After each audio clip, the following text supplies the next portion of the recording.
할렐루야. 하나님의 은혜가 여러분에게 충만하시기를 바랍니다.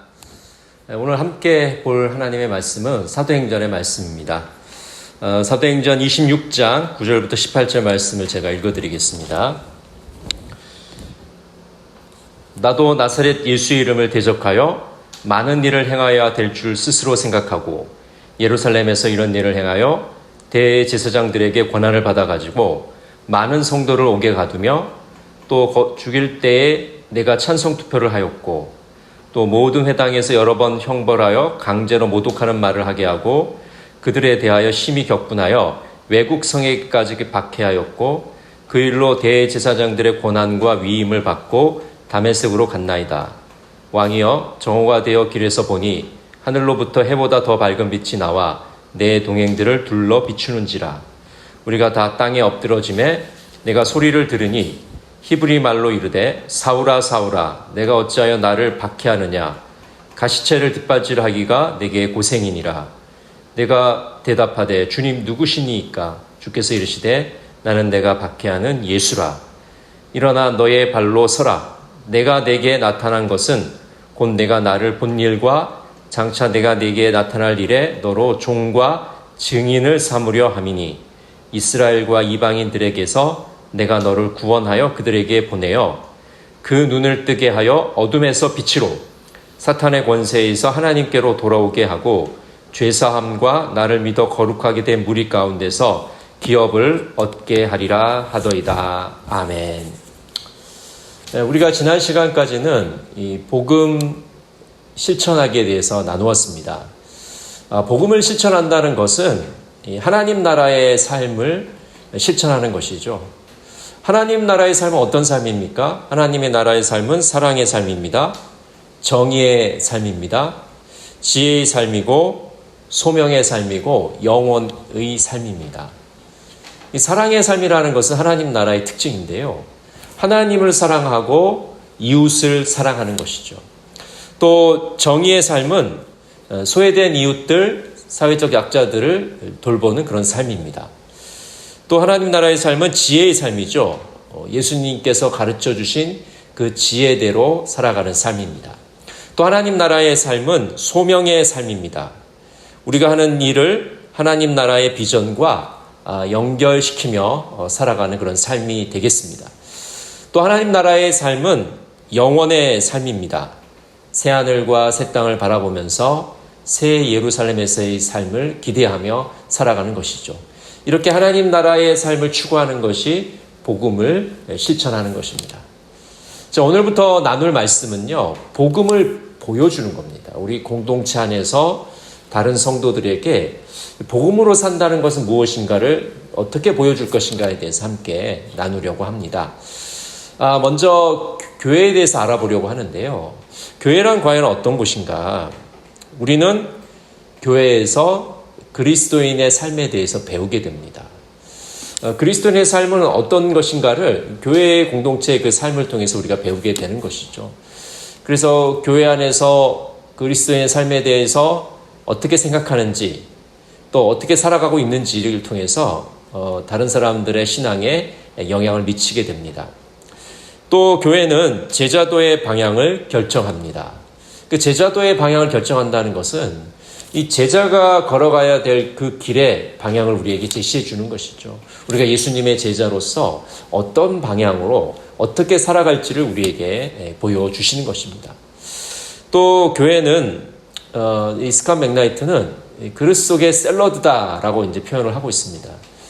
샐러드를 만들려면 다양한 야채를 넣고 거기다 소스를 붓는 것처럼 이 다양한 구성 요소가 잘 버무러져서 하나의 맛을 내는 것이죠.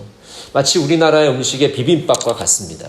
비빔밥도 여러 재료들을 넣어서 나중에 이 고추장으로 비비잖아요. 그거 마찬가지로 교회라는 곳은 서로 다양한 구성원들이 모여서 그들의 생각도 다르고 경험도 다르고 그들의 사회적인 상황도 다 다르지만은 하나가 되는 것이죠. 예수 그리스도 안에서 진정한 교제를 나누고 추구하는 것입니다. 그래서 마치 샐러드와 같이 비빔밥과 같은 곳이 바로 교회라고 할 수가 있겠습니다. 우리는 예수 그리스도의 제자로서 그 예수님을 따르는 모습들을 먼저는 믿음의 동료들에게 보여주고 또 믿지 않는 사람들에게도 그것을 보여줘야 됩니다. 그것이 바로 복음을 보여주는 것이죠. 이 복음을 보여준다는 것은 교회 공동체 가운데 서로 은혜를 나누는 것입니다. 또 사랑을 나누는 것이고요. 거룩한 식탁에 참여하는 것이고 하나님의 거룩함과 또 새로움과 번성함에 동참하는 것입니다. 이런 모습들을 서로 이 공동체 안에서 보여주는 것이 되겠습니다. 자, 오늘은요, 공동체 안에서 은혜를 어떻게 보여줄 것인가에 대해서 함께 나누려고 합니다. 먼저 하나님의 은혜는 어떤 것일까요? 하나님의 은혜는 하나님의 긍정이라고 할 수가 있습니다. 우리가 교회 안에서 우리 자신과 다른 사람들에게 예라고 할 수 있는 기초가 되는 것이 바로 하나님의 긍정이죠. 하나님께서 먼저 우리를 찾아와 주셔서 긍정해 주셨기 때문에 우리도 서로 간에 긍정할 수 있게 되는 것입니다. 나는 그 일이 일어나도록 필요한 조치를 취하겠다.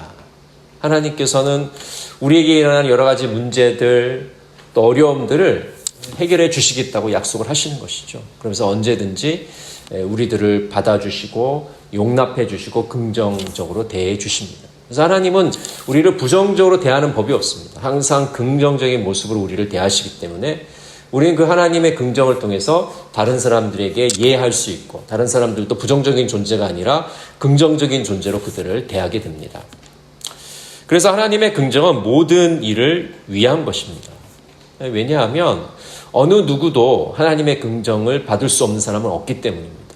누구든지 그 사람이 뭐 돈이 있든지 적든지 간에 그 사람이 많이 배웠든지 못 배웠든지 간에 사회적 지위가 어떠하든지 간에 하나님의 긍정을 받을 수 있고 또 다른 사람들에게 예라고 말할 수 있는 사람이 될 수 있는 것이죠. 두 번째로 하나님의 은혜는 하나님의 선하심입니다. 은혜는 실패한 사람들에게 소낙비처럼 쏟아지는 하나님의 사랑입니다. 이 은혜라는 걸 우리가 생각할 때 늘 성공한 사람들에게만 이 스포트라이트가 맞춰져 있기 때문에 우리가 흔히 생각하기를 성공한 사람들에게만 사람들이 관심이 있고 실패한 사람들에게는 관심이 없구나 이렇게 생각할 수가 있겠죠. 근데 우리가 믿는 하나님은 실패한 사람들에게도 관심을 가지시고 하나님의 선하심을 베풀어 주시는 분입니다.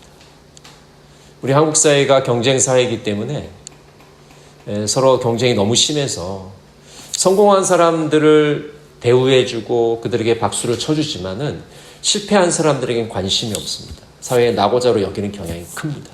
그러나 하나님은 성공한 사람이든지 실패한 사람이든지 하나님의 그 풍성하신 긍휼과 사랑을 베풀어 주시고 하나님의 선하심을 나타내 주십니다. 이것이 바로 하나님의 은혜인 것이죠. 또 하나님의 은혜는 하나님의 사랑입니다. 우리 자신이 하나님의 사랑을 받을 수 없는 존재라고 생각하는 사람에게도 하나님의 사랑은 머물게 됩니다. 나는 하나님의 사랑을 받을 수 없는 존재야. 난 하나님의 얼굴을 볼 수가 없어. 나는 많은 죄를 지어서 도저히 하나님 앞에 나갈 수 없어. 이렇게 생각하는 사람일지라도 하나님의 사랑을 받을 수 있는 존재가 바로 하나님의 은혜를 받은 자인 것이죠. 로마서 5장 8절은 이렇게 말씀합니다. 우리가 아직 죄인 되었을 때 그리스도께서 우리를 위하여 죽으심으로 하나님께서 우리에게 대한 자기의 사랑을 확증하셨느니라. 하나님의 사랑은 먼저 사랑입니다. 죄인이 되었을 때 우리에게 먼저 찾아와 주셔서 하나님의 사랑을 보여주셨습니다. 자신의 외아들까지 희생시키시면서 하나님의 사랑이 무엇인지 우리에게 보여주신 것이죠. 우리가 연약할 때, 우리가 낙심해 있을 때, 우리가 절망했을 때 그 하나님의 사랑을 하나님은 먼저 보여주심으로 하나님의 은혜를 깨닫게 하십니다. 또 하나님의 은혜는요, 하나님의 능력입니다. 우리를 변화시키는 능력입니다. 여러분, 사람은 어떻게 변화되게 될까요? 결심을 한다고 해서 변화되게 될까요? 어떤 주위의 그 강요에 의해서 변화되게 될까요? 아닙니다. 사람을 근본적으로 내면에서부터 그의 삶을 바꾸는 것은 하나님의 은혜입니다. 하나님의 은혜를 체험한 사람만이 변화를 경험할 수가 있는 것이죠. 우리를 사랑이 없는 사람을 사랑하는 자로 변화시키십니다. 말씀을 묵상하지 않는 자들을 말씀을 듣는 자들로, 말씀을 묵상하는 자들로 바꾸십니다.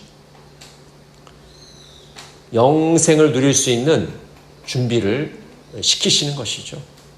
우리가 영생을 살아갈 수 있는 존재로 준비시켜 나가십니다. 오늘 사도행전 26장 9절부터 18절에 보면 사도 바울이 아그리파 왕에게 자신의 다메섹 그 체험을 이야기하고 있습니다. 사도 바울이 어떻게 다메섹에서 예수 그리스도를 만나게 되었고 이 복음을 전하는 사람으로 바뀌었는지 그 과정을 이제 설명하고 있는데요. 바울은 예수 믿는 사람들을 박해하는 박해자였잖아요. 근데 이방인의 사도로 세움을 받아서 복음을 전하는 자로 바뀌게 됩니다. 그것이 바로 하나님의 은혜인 것이죠. 하나님의 은혜는 박해자를 복음 전달자로 변화시키는 능력을 가지고 계십니다. 사람을 근본적으로 그 근원에서부터 바꾸는 것은 바로 하나님의 은혜인 것이죠. 또 하나님의 은혜는 새로운 창조의 능력입니다. 그래서 우리 안에서 하나님께서 늘 새로운 것들을 창조해 나가시고 늘 우리를 새롭게 만들어 가시는 겁니다. 그 하나님의 은혜의 새로운 창조의 능력을 통해서 우리는 하나님의 은혜를 경험하고 새로운 사람으로 바뀌어 가는 것이죠. 자, 말씀을 정리하도록 하겠습니다. 우리는 복음을 어떻게 보여줄 수 있을까요? 공동체 안에서 예수님의 제자로서 예수님을 따르는 모습을 어떻게 보여줄 수 있을까요? 그것은 우리 믿음의 공동체가 은혜 충만한 공동체가 될 때 그 예수님을 따르는 모습을 다른 이들에게 보여줄 수가 있습니다. 하나님의 은혜는 하나님의 긍정입니다. 하나님이 우리를 언제나 예라고 대하시기 때문에 긍정적으로 대하시기 때문에 우리는 다른 사람에게도 그 사람을 예라고 말할 수 있고 그 사람을 긍정적으로 받아들일 수가 있게 되는 것이죠. 또 하나님의 은혜는 하나님의 선하심입니다. 실패한 사람에게도 풍성하게 부어주신 하나님의 선하심을 우리는 맛볼 수 있는 것이죠. 또 하나님의 은혜는 하나님의 사랑입니다. 자기 자신이 사랑받을 수 없는 그런 자격이 없다고 느끼는 사람에게도 하나님은 먼저 찾아가 주셔서 그 사랑을 베풀어 주시고 하나님의 사랑을 체험케 하십니다. 또 하나님의 은혜는 하나님의 능력입니다. 우리를 근본으로부터 밑바닥으로부터 우리 내면 깊은 곳에서부터 우리 자신을 변화시키는 그런 능력이 됩니다. 하나님의 은혜를 맛보는 자만이 그의 생각이 바뀌고 언어가 바뀌고 그의 삶이 바뀌는 것을 우리가 보게 되는 것이죠. 하나님의 은혜를 우리가 체험하게 되면 정말 하나님이 우리를 새롭게 창조해 가시고 빚어 가시는 것을 경험하게 됩니다. 여러분, 우리 동광교회 공동체 안에서 예수님을 보여주는 자들이 되기를 원합니다. 하나님의 은혜를 맛보고 그러면 다른 사람들을 긍정하고 그들을 사랑으로 대하는 은혜 충만한 공동체가 되기를 간절히 바랍니다. 기도하겠습니다. 사랑의 하나님 아버지, 은혜를 감사합니다. 우리가 복음을 공동체 안에서 보여줄 때 하나님의 은혜를 맛보는 자들이 되기를 원합니다. 우리 동강교회가 은혜 충만한 공동체가 되기를 원합니다. 하나님의 긍정을 체험함으로 다른 사람들을 긍정할 수 있는 공동체가 되게 하시고 그 풍성하신 하나님의 선하심과 사랑을 베푸는 자들이 되기를 원합니다. 하나님의 은혜를 통해서 우리의 내면으로부터 변화되는 놀라운 역사가 우리 안에서 일어나게 하여 주시옵소서. 오늘도 우리 한 사람 한 사람을 빚어가시는 하나님, 하나님의 은혜를 체험하는 공동체가 될 수 있도록 도와주시옵소서. 예수님의 이름으로 기도드립니다. 아멘.